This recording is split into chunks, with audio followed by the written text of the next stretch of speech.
नमस्कार dear viewers, তোমাদের সকলকে ডেস্টিনেশন কি ইউটিউব চ্যানেলে স্বাগত। দেখো আমরা আজকে যে দ্বিতীয় প্র্যাকটিস সেটটা আলোচনা করব তার যে প্রথম প্রশ্নটা আছে সেটা দেখে নাও। ঠিক আছে, প্রথম প্রশ্নটা কি আছে দেখে নাও।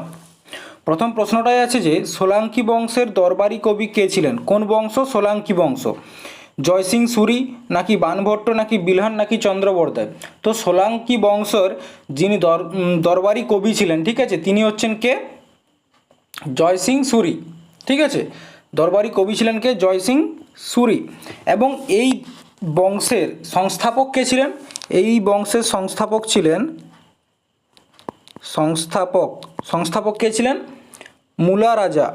ঠিক আছে, মুলা রাজা। ঠিক আছে, এবং এই সোলাঙ্কি বংশটি ছিল রাষ্ট্রকূট বংশের সামন্ত। তারাই কিন্তু সোলাঙ্কি বংশ পরবর্তী ক্ষেত্রে তৈরি করে। এবং এইখানে দেখো আছে বানভট্ট। ঠিক আছে, বানভট্ট কার দরবারি কবি ছিলেন? হর্ষবর্ধনের। ঠিক আছে, কার ছিলেন? হর্ষবর্ধনের। বিলহন বিক্রমাদিত্য ছয়। ঠিক আছে, বিক্রমাদিত্য ছয়ের কে ছিলেন? দরবারি কবি। এবং চন্দ্রবর্দায় কাজ ছিলেন? চন্দ্রবর্দায় ছিলেন পৃথ্বীরাজ চৌহান। ঠিক আছে, পৃথ্বীরাজ চৌহানের দরবারি কবি ছিলেন চন্দ্রবর্দায়। পরবর্তী প্রশ্নটি দেখো, নিচের কোন বইটি বঙ্গীয় সেন রাজবংশের ইতিহাস বর্ণনা করে? অর্থাৎ কি বাংলার যে সেন বংশ তাদের ইতিহাস বর্ণনা করে নিম্নের কোন বইটি? বল্লাল চরিত্র, পৃথ্বীরাজ রাসো, হামির কাব্য নাকি কুমার পাল ভূপাল চরিত্র? দেখো, বঙ্গীয় যে সেন রাজবংশ তার ইতিহাস আমরা জানতে পারি বল্লাল চরিত যে বইটি সেটার থেকে। ঠিক আছে, বল্লাল চরিত, এটা হচ্ছে অ্যান্সার। এই বইটির রচনা কে করেছিল? আনন্দ ভট্ট। ঠিক আছে, রচনা করেছিল কে? আনন্দ ভট্ট। এবং এটিতে কি দেওয়া আছে? বাংলার যে সেন বংশ বল্লাল সেন, সে বল্লাল সেনের জীবনী কিন্তু এই বল্লাল চরিত্রে দেওয়া আছে। এরপর দেখো পৃথ্বীরাজ রাসো, এই বইটির লেখক কে? এই বইটির লেখক হচ্ছে চন্দ্রবর্দায়। কে? চন্দ্রবর্দায়। এই চন্দ্রবর্দায় কে ছিলেন? পৃথ্বীরাজ চৌহানের দরবারি কবি ছিলেন। ঠিক আছে, হামির কাব্য, এই বইটির লেখক কে? এই বইটির লেখক হচ্ছে জয়চন্দ্র। কে? জয়চন্দ্র। ঠিক আছে, রানথম্বরের যে চৌহান বংশ ছিল তাদের দরবারি কবি ছিল হামির কাব্য। এবং আরেকটা কি আছে? কুমার পাল ভূপাল চরিত, এটি লিখেছেন কে? জয়সিং সুরি। এটিকে লিখেছেন জয়সিং সুরি। ইনি কে ছিলেন? সোলাঙ্কিদের দরবারি কবি। ঠিক আছে, এরপর দেখো পরবর্তী প্রশ্ন, আলেকজান্ডার কোন সালে ভারতে আক্রমণ করেন? দেখো, আলেকজান্ডার ভারতে আক্রমণ করেছিল কবে? 454 বিসি নাকি 467 বিসি নাকি 323 বিসি নাকি 326 বিসি? তো আলেকজান্ডার নন্দবংশের ধনানন্দের সময় 326 বিসিতে, ঠিক আছে, 326 বিসিতে ভারতে আক্রমণ করেন। এবং সেই সময় নন্দবংশের রাজা কে ছিলেন? সেই সময় ভারতে কে ছিল? নন্দবংশ। রাজা কে ছিলেন? ধনানন্দ। ঠিক আছে, এই ধনানন্দের বিশাল যে সৈন্য, সেই বিশাল সৈন্য দেখে কিন্তু আলেকজান্ডার আর ভারতে আসতে পারেননি। এই সময় ধনানন্দের কাছে প্রায় 3000 হাতির সৈনিক ছিল। ঠিক আছে, 3000 হাতির সৈনিক। এরপর দেখো পরবর্তী প্রশ্ন, সাংখ্য স্কুল অফ ফিলোসফি কার দ্বারা প্রতিষ্ঠিত? পতঞ্জলি, কপিল মুনি, কুমারলীলা ভট্ট নাকি গৌতম? তো দেখো, সাংখ্য স্কুল অফ ফিলোসফি আমাদের যে সনাতন ধর্মের যে ধর্মগ্রন্থগুলো আছে তার মধ্যে কি একটা দর্শন শাস্ত্র আছে, সেইখানেই যে সাংখ্য দর্শন, তার লেখককে? তার লেখক হচ্ছে কপিল মুনি। ঠিক আছে, কপিল মুনি। এবং অন্যান্য যে দর্শনগুলো আছে যেমন যোগ দর্শন, ঠিক আছে, যোগ দর্শন, এটির লেখককে? পতঞ্জলি। পতঞ্জলি। ঠিক আছে, তাছাড়া ন্যায় দর্শন, এটা কার? গৌতমী বা গৌতম। এবং আরেকটা কি আছে? বৈশেষিক দর্শন। ঠিক আছে, বৈশেষিক দর্শন, এটা কার? কণাদের লেখা, কণাদ। ঠিক আছে, এগুলো কিন্তু মনে রাখবে। ঠিক আছে, তারপর দেখো পরবর্তী প্রশ্ন, জৈনিজমের প্রথম তীর্থঙ্কর কে? অর্থাৎ জৈন ধর্মের প্রথম তীর্থঙ্কর কে? অজিতনাথ, মহাবীর স্বামী, পারসনাথ নাকি ঋষভদেব? তো দেখো, যে জৈন ধর্মের যে তীর্থঙ্কর, টোটাল কতজন তীর্থঙ্কর? 24 জন। তার মধ্যে প্রথম তীর্থঙ্কর কে ছিলেন? প্রথম ছিলেন ঋষভদেব বা আদিনাথ। ঠিক আছে, এনার আরেকটি নাম কি আছে? আদিনাথ। ইনি হচ্ছেন প্রথম তীর্থঙ্কর এবং এনার চিহ্ন কি, এনার চিহ্ন হচ্ছে বুল বা ষাঁড়, ষাঁড় হচ্ছে এনার প্রতীক চিহ্ন, ঠিক আছে। এরপর দেখো জৈন ধর্মের যে কতগুলি মানে তীর্থঙ্কর যেগুলো গুরুত্বপূর্ণ, সেটা হচ্ছে কি, ফার্স্ট কে ছিলেন, ফার্স্ট ছিলেন ঋষভদেব, ঠিক আছে, ফার্স্ট ছিলেন ঋষভদেব। সেকেন্ড কে ছিলেন, সেকেন্ড তীর্থঙ্কর অজিতনাথ, ঠিক আছে, অজিতনাথ। থার্ড কে ছিলেন, থার্ড ছিলেন সম্ভরনাথ, সম্ভরনাথ। এরপর আরও তিনটা গুরুত্বপূর্ণ, একটা হচ্ছে কে 22তম, 23তম এবং 24তম, এবং 24তম, ঠিক আছে। 22তম কে ছিলেন, 22তম ছিলেন অরিষ্টনমি, কে ছিলেন, অরিষ্টনমি, ঠিক আছে। এগুলো কিন্তু পিডিএফে তোমরা লেখা হিসাবে পাবে না, তোমাদেরকে কিন্তু এই ক্লাস চলাকালীন নোট করতে হবে, ঠিক আছে। 23তম কে ছিলেন পারশনাথ এবং 24তম কে ছিলেন মহাবীর স্বামী। তো দেখো প্রথম কে ছিলেন ঋষভদেব, এনার সিম্বল কি ছিল, এনার সিম্বল ছিল ষাঁড় বা বুল, ঠিক আছে। সেকেন্ড কে ছিলেন অজিতনাথ, এনার সিম্বল কি ছিল, হাতি। এই প্রতীক চিহ্নগুলো কিন্তু পরীক্ষায় আসে। তৃতীয় নম্বরে কে ছিলেন সম্ভরনাথ, এনার চিহ্ন কি ছিল, ঘোড়া। অরিষ্টনমি, এনার চিহ্ন কি ছিল, শাঁখ, ঠিক আছে। পারশনাথে কী ছিল, সাপ। এবং শেষ মহাবীর স্বামীর কী ছিলেন, সিংহ, ঠিক আছে, প্রতীক চিহ্ন। এরপর দেখো আমাদের ঋগ্বেদে, ঠিক আছে, সনাতন ধর্মের যে 4টা বেদ, ঋগ্বেদ, সামবেদ, যজুর্বেদ এবং অথর্ববেদ, তার মধ্যে ঋগ্বেদে এই অরিষ্টনমি এবং ঋষভদেব এই দুজন তীর্থঙ্করের কিন্তু বর্ণনা পাওয়া যায়, ঠিক আছে। এরপর দেখো জৈন ধর্মের আরও একটা আছে পঞ্চমহাব্রত, ঠিক আছে, আরও একটা গুরুত্বপূর্ণ দিক আছে, সেটা হচ্ছে তোমাদেরকে যেটা জানতে হবে সেটা হচ্ছে পঞ্চমহাব্রত। সেই পঞ্চমহাব্রত কি, পঞ্চমহাব্রত হচ্ছে যে 5টা মানে ব্রত, যেমন একটা হচ্ছে অহিংসা, ঠিক আছে, অহিংসা। দ্বিতীয় নাম্বারে কি আছে, দ্বিতীয় নাম্বার আছে সত্য বচন বা সত্য কথা বলা সবসময়। 3 নাম্বারে কি আছে, অচৌর্য, মিথ্যা না বলা, চুরি না করা, ঠিক আছে, অচৌর্য। 4 নাম্বারে কি আছে, 4 নাম্বারে হচ্ছে অপরিগ্রহ, অপরিগ্রহ। এবং 5 নাম্বারে কি আছে, ব্রহ্মচর্য,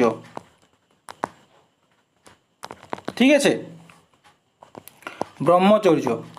তো দেখো এই যে অহিংসা, সত্য, অচৌর্য এবং অপরিগ্রহ, এই 4টি কে দিয়েছিলেন, এটি হচ্ছে চতুর্যম, ঠিক আছে, চতুর্যম, এটি কে দিয়েছিলেন, পারশনাথ। এবং এই 4টির সাথে আরও ব্রহ্মচর্যকে যুক্ত করেছিলেন কে, মহাবীর স্বামী। তারপর এটা কি হয়, পঞ্চম মহাব্রত, ঠিক আছে। এরপর দেখো পরবর্তী প্রশ্ন, সবচেয়ে বেশি বৌদ্ধ পাঠ কোন ভাষায় লেখা হয়েছে, সংস্কৃত, মগধি, প্রকৃতি নাকি পালি। তো দেখো ম্যাক্সিমাম যে বৌদ্ধ টেক্সটগুলো আছে সেগুলো পালি ভাষায় কিন্তু লেখা হয়েছে, ঠিক আছে, পালি ভাষায় লেখা হয়েছে। এরপর দেখো ভগবান মহাবীর স্বামীর শিক্ষা সংকলন কি নামে পরিচিত, ঠিক আছে, শ্রুতিসূত্র, পিবি সূত্র নাকি আগম সূত্র নাকি অবেস্তা সূত্র। তো শিক্ষার যে সংকলনটি আছে সেটি কি নামে পরিচিত, আগম সূত্র নামে পরিচিত, ঠিক আছে। এবং এখানে আরও একটা সূত্র আছে কি, কল্পসূত্র, ঠিক আছে, জৈন ধর্মের পুস্তক কল্পসূত্র। এটির লেখককে, এটির লেখক হচ্ছিলেন কে, মহাবীর স্বামীর একজন শিষ্য, তার নাম হচ্ছে তোমার ভদ্রবাহু, ভদ্রবাহু।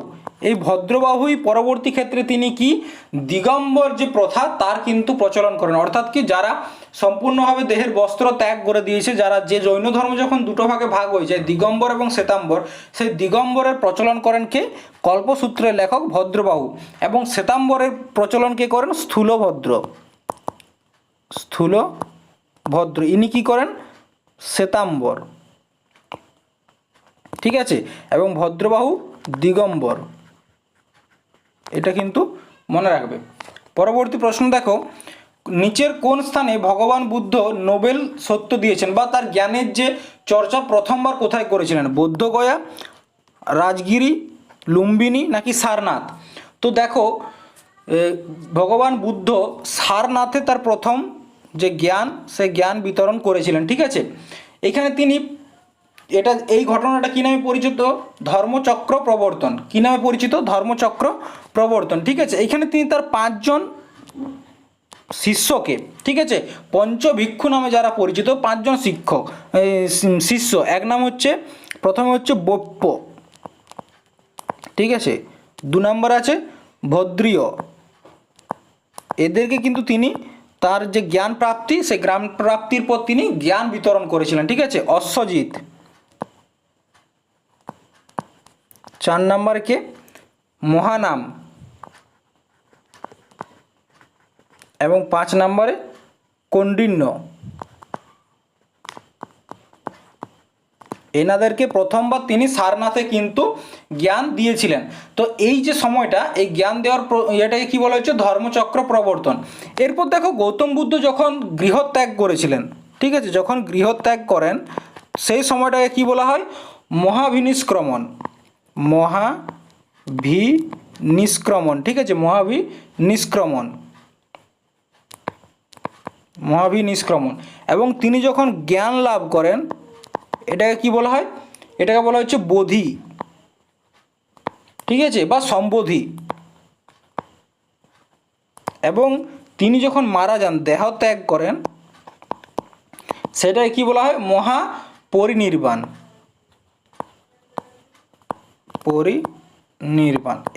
এই টার্মগুলো কিন্তু মনে রাখো। ঠিক আছে, এবং গৌতম বুদ্ধের জন্ম, ঠিক আছে, জন্ম, মৃত্যু এবং জ্ঞান প্রাপ্তি, এই তিনটাই কিন্তু বৈশাখ পূর্ণিমাতে হয়েছিল। তার জন্য তার কি হয়েছে? বর্তমানে এটাকে আমরা বুদ্ধ পূর্ণিমা বলি। ঠিক আছে, নেক্সট দেখো, ধামেকা স্তূপ নিচের কোন স্থানে অবস্থিত? বুদ্ধগয়া, সাঁচি, সারনাথ নাকি কৌশাম্বী?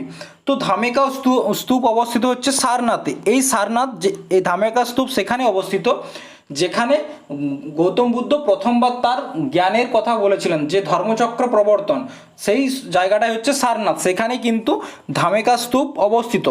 এবং এই সারনাথ কোথায়? বর্তমান স্টেট ইউপিতে অবস্থিত। ঠিক আছে, এরপর দেখো পরবর্তী প্রশ্ন, বুদ্ধচরিত রচনাকারী অশ্বঘোষ কোন শাসকের দরবারে থাকতেন? প্রশ্নটা হচ্ছে বুদ্ধচরিত। ঠিক আছে, বুদ্ধচরিত যে রচনা করেছিলেন কে? অশ্বঘোষ করেছিলেন। ঠিক আছে, কে করেছিলেন? অশ্বঘোষ। তিনি কোন শাসকের দরবারে থাকতেন? কনিষ্ক, বাসুদেব, বশিষ্ঠ নাকি সদা শঙ্খনা? তো দেখো, বুদ্ধচরিতের রচনাকারী অশ্বঘোষ, তিনি ছিলেন কনিষ্কের দরবারি কবি। ঠিক আছে, কাজ ছিলেন? কনিষ্কের দরবারি কবি। এবং এই বুদ্ধচরিতের মাধ্যমে তিনি কি করেছিলেন? গৌতম বুদ্ধের জীবনীটা, ঠিক আছে, গৌতম বুদ্ধের জীবনী পদ্য আকারে বর্ণনা করেছিলেন। ঠিক আছে, পদ্য আকারে তিনি বর্ণনা করেছিলেন। কোন ভাষায়? সংস্কৃত ভাষায়। এটাও কিন্তু মনে রাখবে। নেক্সট দেখো, অর্থনীতিতে অতি মূল্যস্ফীতি কোথায় নিয়ে যাবে? প্রশ্নটা হচ্ছে যে যদি আমাদের ইকোনমিতে এক্সেসিভ যে ইনফ্লেমেশন বা মুদ্রাস্ফীতি, বা আমাদের যেটাকে বলা হচ্ছে তোমার মানে কোনো কিছুর দাম বৃদ্ধি, ঠিক আছে, মূল্য বৃদ্ধি হয়ে যায়, তাহলে আমাদের ইকোনমি কোন জায়গায় নিয়ে যাবে? ইজি লোন, অর্থাৎ আমরা কি সহজে লোন পাবো, নাকি fall in value of money, নাকি টাকার যে মূল্য সেটা কমে যাবে, নাকি জিনিসপত্রের প্রোডাকশন বেড়ে যাবে, নাকি ব্যাংকের ডিপোজিটের যে পরিমাণ সেটা বেড়ে যাবে? তো দেখো, আমাদের যদি মুদ্রাস্ফীতি হয় অতিরিক্ত পর্যায়ে, মুদ্রাস্ফীতি কাকে বলে? কোনো একটা বস্তুর দাম, মুদ্রাস্ফীতি কাকে বলে সেটা আগে বুঝো। কোনো একটা বস্তুর দাম যদি কন্টিনিউয়াস বৃদ্ধি পায় তখন তাকে বলা হচ্ছে মুদ্রাস্ফীতি। তো সেরকম সময় যদি কোনো একটা জিনিসের দাম কন্টিনিউয়াস বেড়ে যায়, সেক্ষেত্রে কী হবে? আমাদের ক্রয় করার ক্ষমতাটা কিন্তু কমে যাবে, পারচেসিং পাওয়ারটা কমে যাবে। আর যদি আমাদের পারচেসিং পাওয়ার কমে যায়, তখন আমাদের মানির বা টাকার ভ্যালুটা কিন্তু অটোমেটিক কমে যাবে। ঠিক আছে, বুঝা গেছে? প্রাইসটা যেহেতু বৃদ্ধি হচ্ছে, ঠিক আছে, মুদ্রাস্ফীতি মানে কি? প্রাইস বৃদ্ধি। আর প্রাইস বৃদ্ধি করা মানে কি? আমাদের আমাদের তো রোজগার সেটাই থেকে যাচ্ছে। তাহলে কি হচ্ছে? আমাদের কাছে যে জিনিসটা আমরা আগে 100 টাকায় পাচ্ছিলাম, সেই জিনিসটা এখন আমাদের 500 টাকায় পাচ্ছি। তাহলে টাকার মূল্যটা কমে গেছে। ঠিক আছে, তো কি হয়? যে ভ্যালু অফ মানিটা কমে যায়। ঠিক আছে, এটা হচ্ছে অ্যান্সার। নেক্সট দেখো, নিচের কোনটি ভারতীয় অর্থনীতির প্রাথমিক খাতের অধীনে আসে? প্রাথমিক খাত, দেখো আমাদের যে ইকোনমি, তার কতগুলো সেক্টর আছে। Primary sector, secondary sector, tertiary sector, ঠিক এরকমভাবে কতগুলো সেক্টর আছে। তার মধ্যে বলা হয়েছে যে নিম্নের কোনটি প্রাইমারি সেক্টরের মধ্যে আসে। তো তোমাদেরকে প্রথমে বুঝতে হবে প্রাইমারি সেক্টর কি। প্রাইমারি সেক্টর মানে যেখান থেকে আমাদের উৎপাদন হয়, যেমন কৃষি, ঠিক আছে, যেখান থেকে আমাদের উৎপাদন হয়, যেখান থেকে আমরা কাঁচা মাল পাই, ঠিক আছে, সেটাকে বলা হচ্ছে আমাদের প্রাথমিক সেক্টর বা প্রাইমারি সেক্টর, ঠিক আছে। তো এখানে অপশন কি কি আছে, সুগার ইন্ডাস্ট্রি, যে কোনো ইন্ডাস্ট্রিই হচ্ছে সেটা আমাদের সেকেন্ডারি, ঠিক আছে। ডায়ারি অর্থাৎ কি আমরা যেখান থেকে দুধ পাই, ব্যাংকিং নাকি ট্রান্সপোর্ট অফ গুডস। তো দেখো আমাদের যে প্রাথমিক খাত তার মধ্যে কিন্তু এই দুধ উৎপাদনটা থাকে, কারণ দুধ তৈরিটা একটা বায়োলজিক্যাল প্রসেস, একটা ন্যাচারাল প্রসেস, তার জন্য এটা কি আমাদের প্রাইমারি সেক্টর। এরপর প্রাইমারি সেক্টরের মধ্যে যারা কাজ করে তাদেরকে কি বলা হয়, red collar job, red collar job, ঠিক আছে। নেক্সট দেখো সরকার কখন সর্বনিম্ন সমর্থন মূল্য, ঠিক আছে, সর্বনিম্ন সমর্থন মূল্য মানে মিনিমাম এমএসপি, ঠিক আছে, ন্যূনতম সহায়ক মূল্য, ঠিক আছে, এমএসপি, মিনিমাম সাপোর্ট প্রাইস যেটাকে বলা হয়, কখন হয়, after sewing of crops, after harvesting of crops, always in the month of January নাকি বিফোর সোয়িং অফ ক্রপস। তো দেখো কখন দেওয়া হয়, দেখো এমএসপি হচ্ছে একটা মূল্য, ঠিক আছে, এমএসপি। তো তোমাদেরকে বুঝতে হবে এমএসপি কি। এমএসপি হচ্ছে ভারত সরকার দ্বারা দেওয়া একটা মূল্য।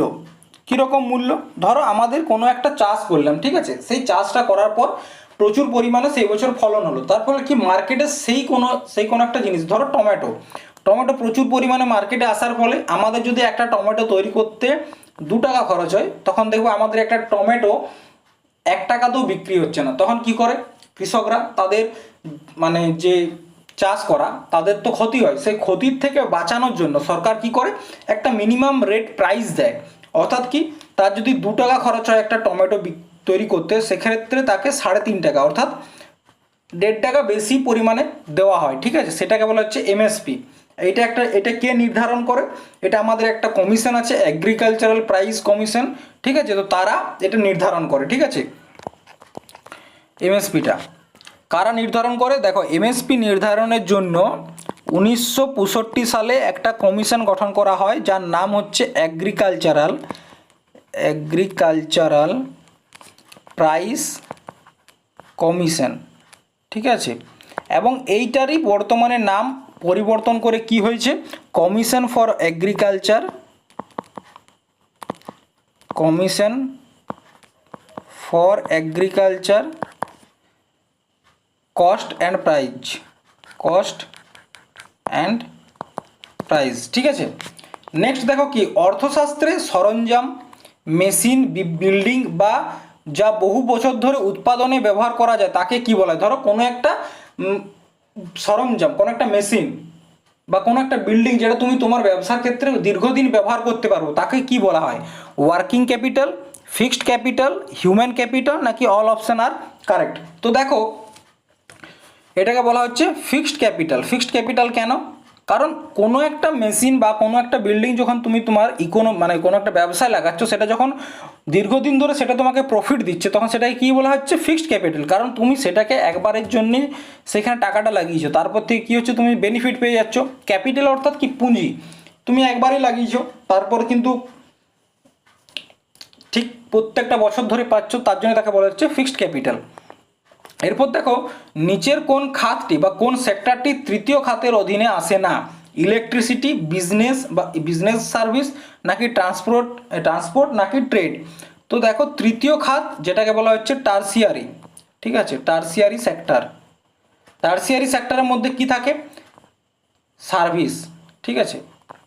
দেখো বিজনেস এটাও একটা সার্ভিস, ট্রান্সপোর্ট এটাও কিন্তু এক ধরনের সার্ভিস, ট্রেড এটাও এক ধরনের সার্ভিস। তো এই তিনটাই কিন্তু তৃতীয় খাতের মধ্যে আছে, কিন্তু ইলেকট্রিসিটি এটা আমাদের ইন্ডাস্ট্রির মধ্যে আসছে, একটা ইন্ডাস্ট্রি, ঠিক আছে, তার জন্য এটা কি তৃতীয় খাতের মধ্যে রাখা হয় না, এটা হচ্ছে অ্যান্সার, ঠিক আছে। এরপর দেখো আমাদের যে ইকোনমির যে সেক্টরগুলো আছে, সেক্টর অফ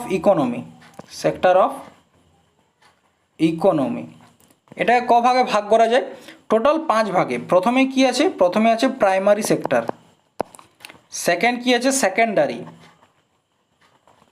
থার্ড কি আছে টার্সিয়ারি, 4 নাম্বার কি আছে কোয়ানারি, কোয়ান্টানারি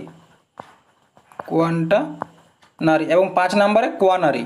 ঠিক আছে, তো দেখো প্রাইমারি অর্থাৎ কি যেখান থেকে আমাদের কোনো কিছু একটা উৎপাদন হচ্ছে, যেমন কৃষি। সেকেন্ডারি কি ইন্ডাস্ট্রি, যেখানে সেই উৎপাদনটা সেই কাঁচামালটার উপর কোনো একটা ভ্যালু অ্যাড করা হচ্ছে। ঠিক আছে, টার্সিয়ারি কি আমাদের সার্ভিসের মধ্যে যেমন transportation, banking, hospital, teaching, school. ঠিক আছে, এগুলো হচ্ছে টার্সিয়ারি সেক্টর। আর কোয়ান্টারি সেক্টর কোনটা? এটার মধ্যে আসছে রিসার্চ অ্যান্ড ডেভেলপমেন্ট, যেখানে R&D করা হয়, কোনো কিছু নিয়ে গবেষণা করা হয়, রিসার্চ করা হয়, সেটাকে হচ্ছে কোয়ান্টারি। এবং কোয়ানারি হচ্ছে কি? কোয়ানারি হচ্ছে যারা পলিসি তৈরি করে। পলিসি কারা তৈরি করে? সরকার তৈরি করে, বিভিন্ন কোম্পানির MDরা করে, CEO যারা থাকে তারা করে, বা গভর্নমেন্ট করে। তো তাদেরকে কি বলা হয়? কোয়ানারি সেক্টর। এবং এই কোয়ানারি সেক্টরে যারা থাকে তাদেরকে কি বলা হয়? Gold collar job. কি বলা হয়? Gold collar job. ঠিক আছে, নেক্সট দেখো ঘুম মঠ কোথায় অবস্থিত? গ্যাংটক, দার্জিলিং, নামচি নাকি কালিম্পং? তো ঘুম মঠ কোথায় অবস্থান? ঘুম মঠ আছে তোমার দার্জিলিংয়ে, পশ্চিমবঙ্গের দার্জিলিংয়ে ঘুম মঠ অবস্থিত। ঠিক আছে, কোথায়? দার্জিলিংয়ে। নেক্সট প্রশ্ন দেখো কি আছে, পাঞ্জাবের নিচের কোন উৎসবটি খালসা পন্থের ভিত্তির স্মরণে পালিত হয়? দেখো খালসা পন্থের স্থাপনা করেছিলেন কে? গুরু গোবিন্দ। ঠিক আছে, কে করেছিলেন খালসা পন্থের স্থাপনা? গুরু গোবিন্দ।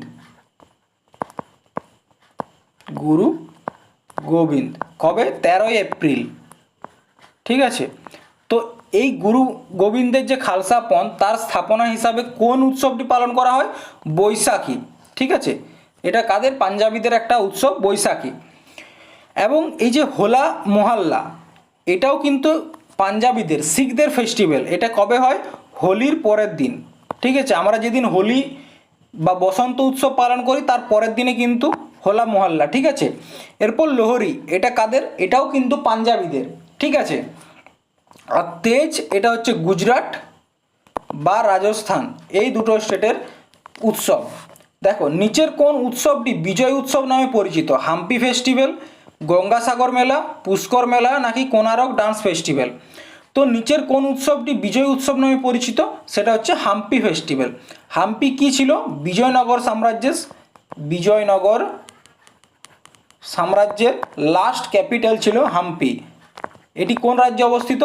কর্ণাটক। ঠিক আছে, কোনারক ডান্স ফেস্টিভ্যাল কোথাকার? উড়িষ্যা। পুষ্কর মেলা কোথাকার?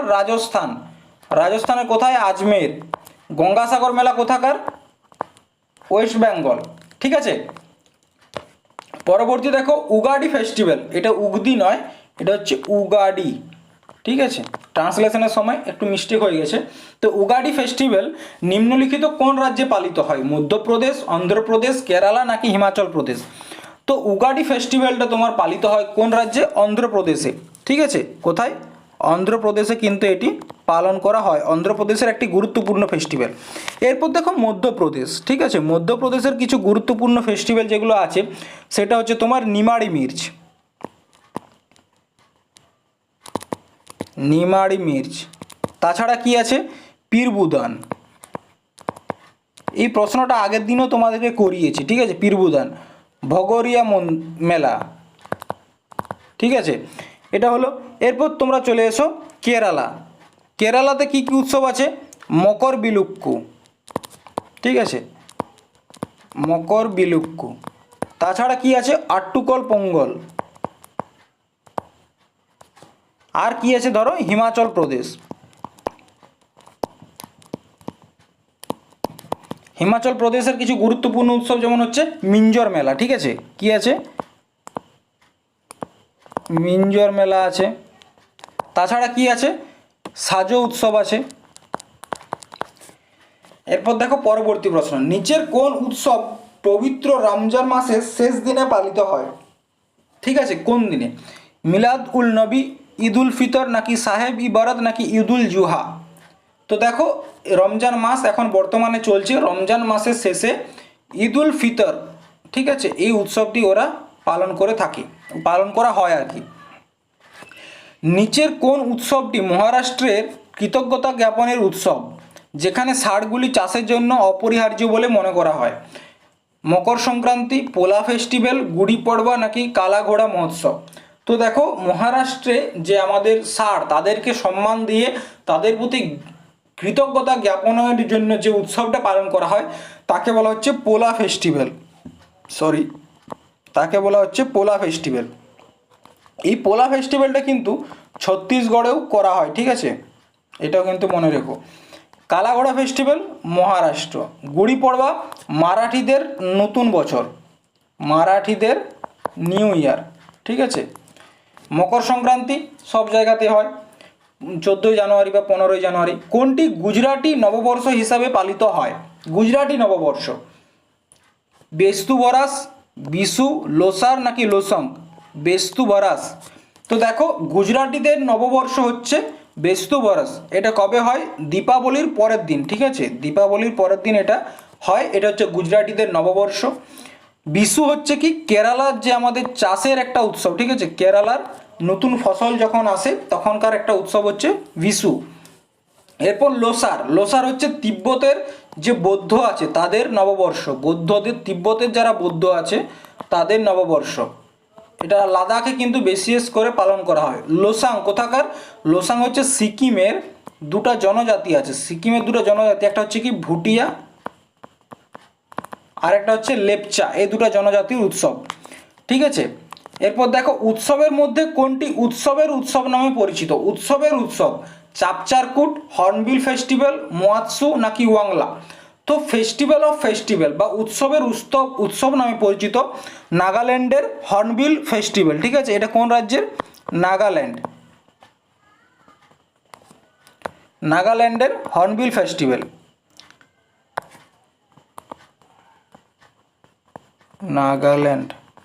নাগাল্যান্ডের হর্নবিল ফেস্টিভ্যাল। এটা কবে পালন করা হয়? 1 ডিসেম্বর। এই 1 ডিসেম্বর 1963-তে কী হয়েছিল? নাগাল্যান্ড ভারতে একটা রাজ্য হিসাবে গঠিত হয়েছিল, তার জন্য এই দিন তারা হর্নবিল ফেস্টিভ্যাল পালন করে থাকে। এরপর দেখো, চাপচারকুট ফেস্টিভ্যাল, চাপচারকুট ফেস্টিভ্যাল, এটা কোন রাজ্যের? এটা হচ্ছে তোমার মিজোরাম, ঠিক আছে। তাছাড়া কি আছে? ওয়াংলা। ওয়াংলাটাকে বলা হয় ফেস্টিভ্যাল অফ 100 ড্রামস বা 100 ঢোলের উৎসব। এটা কোন রাজ্যে হয়? মেঘালয়।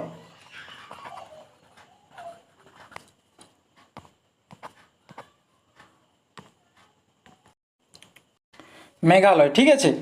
এরপর মোয়াৎসু। মোয়াৎসু হচ্ছে কোথাকার? নাগাল্যান্ডের, ঠিক আছে।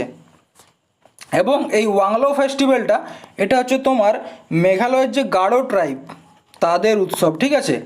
নেক্সট দেখো কি আছে, নিম্নলিখিত উৎসবগুলির মধ্যে কোনটি 14 দেবতার পূজা এবং জুলাই মাসে পালিত হয়? 14টি দেবতার পূজা নামে নিচের কোন মানে পূজাটি পরিচিত? বোনালু, লোসার, খরচি পূজা নাকি ত্রিপুরেশ্বরী? তো দেখো, 14 দেবতার পূজা নামে পরিচিত হচ্ছে খরচি পূজা। এটা কোন রাজ্যে হয়? ত্রিপুরা। কোন রাজ্যে হয়? ত্রিপুরা, ঠিক আছে। বোনালু হচ্ছে কোথাকার? তেলেঙ্গানার, তেলেঙ্গানা। বোনালু হচ্ছে কি মা কালীর, যে মহাকালী, তার যে পূজা তাকে বলা হচ্ছে বোনালু, ঠিক আছে। এরপর দেখো পরবর্তী প্রশ্ন যেটি আছে সেটা হচ্ছে বিখ্যাত কান্দারিয়া মহাদেবের মন্দির কোথায় অবস্থিত? খজুরাহ, বিদিশা, হাম্পি নাকি গঙ্গাইকোন্ডচলপুরম? তো দেখো, বিখ্যাত যে কান্দারিয়া মহাদেবের মন্দির সেটা আছে খজুরাহোতে। এই খজুরাহোকে কোন রাজ্যে অবস্থিত? মধ্যপ্রদেশে। এবং এই খজুরাহ 1986 সালে ইউনেস্কোর যে ওয়ার্ল্ড হেরিটেজ সাইট তার মধ্যে যুক্ত হয়, ঠিক আছে। এবং হাম্পির অবস্থান কোথায়? কর্ণাটক, বিজয়নগর সাম্রাজ্যের শেষ ক্যাপিটাল ছিল। এবং এটি ইউনেস্কোতে ওয়ার্ল্ড হেরিটেজ সাইট হিসাবে কবে যুক্ত হয়? ইউনেস্কোতে 1986। এরপর দেখো, গঙ্গাইকোন্ডাচলপুরম বা এটার যে অরিজিনাল নাম সেটা হচ্ছে গ্রেট লিভিং চোলা টেম্পল, ঠিক আছে, গ্রেট লিভিং চোলা টেম্পল। এইখানে টোটাল 3টা মন্দির আছে। 3টা মন্দির কি কি? একটা হচ্ছে বৃহদেশ্বর মন্দির, একটা হচ্ছে ঐরাবতেশ্বর, আর একটা হচ্ছে তোমার গঙ্গাইকোন্ড চোল, ঠিক আছে, গঙ্গাইকোন্ড। তো এই বৃহদেশ্বর মন্দিরটি ইউনেস্কোর সাথে যুক্ত হয় 1987 সালে। এবং ঐরাবতেশ্বর এবং গঙ্গাইকোন্ড চোল এটা হচ্ছে 2004 সালে ইউনেস্কোর সাথে যুক্ত হয়। পরবর্তী প্রশ্ন দেখো, ফিলোকিউনোন কোন ভিটামিনের রাসায়নিক নাম? ফিলোকিউনোন কোন ভিটামিনের রাসায়নিক নাম?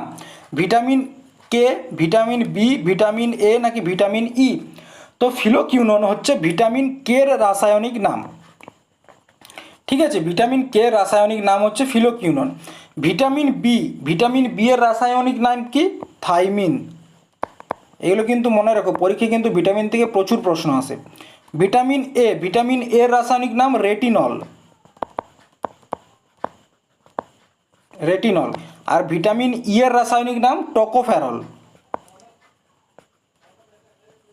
টোকোফেরল। ঠিক আছে, এরপর দেখো কোন ভিটামিন শরীরে সঞ্চয় করে রাখা যায় না? Vitamin A, vitamin B, vitamin C নাকি ভিটামিন ডি?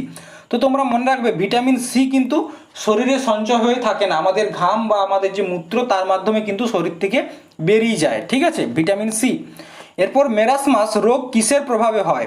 কিসের অভাবে হয় আর কি, প্রভাবে নয়, কিসের অভাবে হয়? ঠিক আছে, ভিটামিন, প্রোটিন, কার্বোহাইড্রেট নাকি লিপিড? তো মেরাসমাস রোগটি প্রোটিনের অভাবে হয়। শরীরে যখন প্রোটিন কমে যায় তখন মেরাসমাস রোগটি হয়। প্রোটিনের অভাবে আরও একটি রোগ হচ্ছে কোয়াশিকার। ঠিক আছে, মনে রেখো কিন্তু। এরপর দেখো পরবর্তী প্রশ্ন, কেসিন প্রোটিন। কেসিন প্রোটিন নিম্নে কিসে পাওয়া যায়? দুধে, রক্তে, ডাল নাকি ক্রোমোজোম? তো কেসিন প্রোটিন পাওয়া যায় দুধের মধ্যে, পাওয়া যায় কেসিন প্রোটিন। ঠিক আছে, রক্তের মধ্যে কোন প্রোটিন পাওয়া যায়? রক্ত, রক্তের মধ্যে যে প্রোটিনটা পাওয়া যায় সেটা হচ্ছে তোমার গ্লোবিউলিন। ঠিক আছে,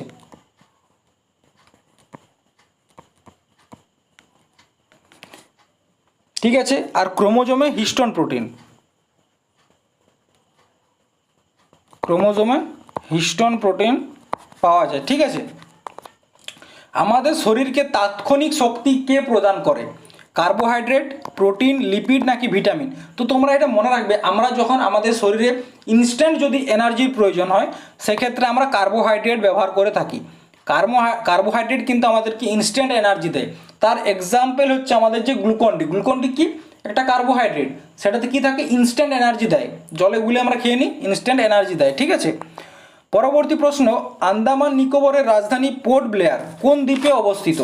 ঠিক আছে, তো মনে রাখবে তোমরা আন্দামান নিকোবর। ঠিক আছে, এটা হচ্ছে কি? আন্দামান নিকোবর। আন্দামান নিকোবরকে যদি আমরা এক্সপ্লেন করি, প্রথমে হচ্ছে কোকো আইল্যান্ড, যেটা মায়ানমারে ছিল এবং এখন বর্তমানে চীনের কাছে আছে। ঠিক আছে, তারপর হচ্ছে north Andaman, middle Andaman, south Andaman. ঠিক আছে, তারপরের মধ্য দিয়ে চলে গেছে ডাক্কান পাস, তারপর আছে লিটিল আন্দামান, এবং তারপর আছে কি আমাদের 10 ডিগ্রি অক্ষাংশ, তারপর কার নিকোবর এবং গ্রেট নিকোবর, তারপর আছে গ্রেট চ্যানেল এবং এখানে আছে সুমাত্রা। এই গ্রেট চ্যানেলটা হচ্ছে আমাদের ভারত এবং ইন্দোনেশিয়া, এই দুটাকে আলাদা হচ্ছে। ঠিক আছে, এই যে নর্থ আন্দামান, এই নর্থ আন্দামানে আমাদের যে আন্দামানের সর্বোচ্চ শৃঙ্গ সেটা হচ্ছে স্যাডেল পিক। ঠিক আছে, স্যাডেল পিক এখানে অবস্থিত। এবং ভারতের আন্দামান নিকোবরের যে ক্যাপিটাল পোর্ট ব্লেয়ার সেটা কোথায় অবস্থিত? সাউথ আন্দামানে অবস্থিত। ঠিক আছে, এবং আমাদের ভারতের একমাত্র যে অ্যাক্টিভ ভলক্যানো সেটা কোথায় অবস্থিত? বেরাম দ্বীপ। এটা কোথায়? মধ্য আন্দামানে। ঠিক আছে, কি নাম? বেরাম দ্বীপ। ঠিক আছে, এটা কিন্তু মনে রাখবে। এখানে হচ্ছে অ্যান্সার হচ্ছে কি, কোথায় অবস্থিত? পোর্ট ব্লেয়ার সাউথ আন্দামানে। ঠিক আছে, সাউথ আন্দামানে অবস্থিত। পরবর্তী প্রশ্ন দেখো, প্রশ্ন যেটি আছে, প্রায়দ্বীপীয় ভারতের সবচেয়ে লম্বা নদী কোনটি? প্রায়দ্বীপীয় ভারতের গোদাবরী, কৃষ্ণা, মহানদী নাকি কাবেরী? তো প্রায়দ্বীপীয় ভারতের সবচেয়ে লম্বা নদী হচ্ছে গোদাবরী। প্রায়দ্বীপীয় ভারত বলতে কি, আমাদের যে এই নিচের দিকে ত্রিভুজের মতো এরিয়াটা ভারতবর্ষের, সেটাকে বলা হচ্ছে প্রায়দ্বীপীয় ভারত বা ডেক্কান ট্র্যাপ। তো এখানকার সবচেয়ে লম্বা নদী হচ্ছে গোদাবরী, যার দৈর্ঘ্য হচ্ছে 1465 কিলোমিটার, এবং এটার অন্য একটি নাম হচ্ছে বুড়িগঙ্গা। ঠিক আছে, এবং আরেকটি হচ্ছে কি কাবেরী। কাবেরী হচ্ছে প্রায়দ্বীপীয় ভারতের একমাত্র নদী যেখানে সারা বছর জল থাকে, সদাবাহার। ঠিক আছে, নদী। তো আজকে যতগুলো প্রশ্ন ছিল তোমাদেরকে একদম ডিটেলসের সাথে তোমাদের সাথে শেয়ার করেছি। আশা করি তোমরা প্রশ্নগুলো বুঝতে পেরেছো। যদি বুঝতে পারো তাহলে অবশ্যই তোমরা আমাদের চ্যানেলটি সাবস্ক্রাইব করে রাখো পরবর্তী প্র্যাকটিস সেটটি পাওয়ার জন্য, এবং ক্লাসটি তোমার বন্ধুদের সাথে শেয়ার করো। আর যদি তোমরা পিডিএফটা নিতে চাও তাহলে অবশ্যই আমাদের টেলিগ্রাম চ্যানেল বা হোয়াটসঅ্যাপ গ্রুপের মধ্যে যুক্ত হয়ে যাও, সেখান থেকে তোমরা কিন্তু পিডিএফটা কালেক্ট করতে পারবে। ঠিক আছে, থ্যাংক ইউ, ধন্যবাদ, জয় হিন্দ।